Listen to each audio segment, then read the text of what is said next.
Welcome to the November Riley Blake Pillow of the Month video. You should have received your kit long about September or October, displayed in November. If you got it done in October, yay! As you can tell, it's a pumpkin. Pumpkins are fall, they're not just Halloween. So go ahead, display it until you put your Christmas stuff out.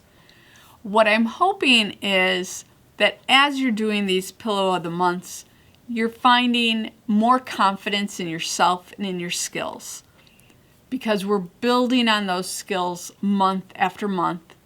A lot of months we're using the same skills. This one, we're going back to making half square triangles and some corner squares. All things that we've done before, so you should be getting good at them. But just in case you need a refresher, let me remind you how to do a corner square. Corner square, we're going to take the rectangle that's behind it. We're going to take our square fabric that we've drawn our diagonal on. And we're going to put it onto our billow, or our back piece here. Remember, I like to use 2 pins to hold it in place on that diagonal. I know some of you are going, Chris, you like to pin too much, but I find it holds it in place. As I've told you before, our thread is thinner than the line that we drew. So just remember to try to sew on the side of the line that we're going to cut off. What I mean by that is this fabric is going to turn up like, let me put my pins so you can see what I mean. If I've sewn this line, I'm going to bring my triangle up like that. So this part is a part that I'm going to trim to 1/4 of an inch. So I want to sew on this side of my line. After I sew it down, I'm going to iron it. I'm going to press it up. I'm going to make sure that all my edges are nice and pretty before I trim, because if they're not, I can fix it. So they're good. I'm going to go back. I'm going to trim out my back 2 pieces. This becomes my stem, which is going to get placed right in here. You'll notice that they have us build this month's pillow in sections. So I'm building the bottom of the pillow. I'm building the leaves and the stem, and then the row that goes on top.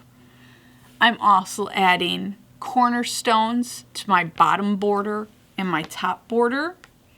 So once I have my pumpkin and checkerboard made, I'll sew my side borders on, and then I'll sew my top and bottom borders.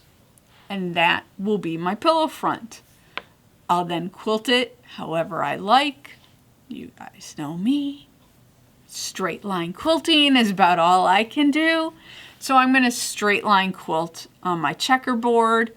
I might get a little adventurous, and I might try to, I will echo 1/4 of an inch away around my pumpkin. And because that should be pretty easy, I'll just keep doing that 1/4 of an inch echo all the way around till I get to the middle, and then I'll leave the middle part plain. I've already made my binding.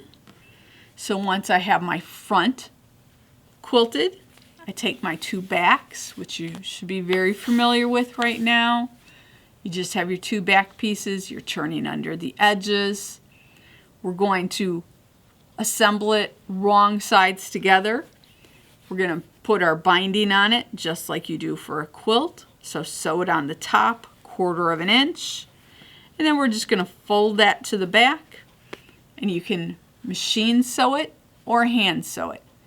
If you machine bind, what I just said is wrong. You're going to put your binding on the back so that you can turn it to your front, and you have an easier time stitching around it with machine binding. Hope you like it.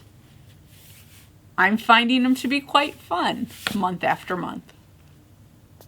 See you next month.